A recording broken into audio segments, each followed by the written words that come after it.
How to sum time in Excel. Hey everyone, welcome back to the channel. If you are new here, don't forget to hit the subscribe button and turn on the notification bell to not miss any updates. In today's video, I'll show you how to sum time in Microsoft Excel.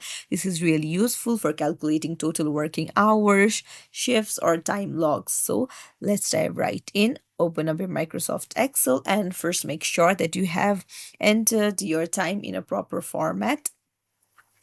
And now let's say you have worked till 7:30 to 2:30 and now you want to calculate how much you have worked, like how many hours. Then just go to an empty cell, put in equals to sum, and then the end time minus the start time. Close the brackets, put in asterisk to multiply, and put in 24 hours, hit enter. So now tap on it and then go to custom in the number section and then change it to number.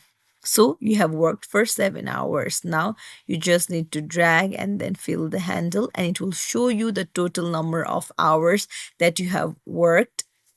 And now to calculate the sum, you need to go to an empty cell and then tap on equals sum and then drag all of the hours and hit enter. So you have worked for 10 hours a day. So this is how it shows the sum of time in Excel. If you found this tutorial helpful, don't forget to like the video and subscribe to our channel. Thank you for watching.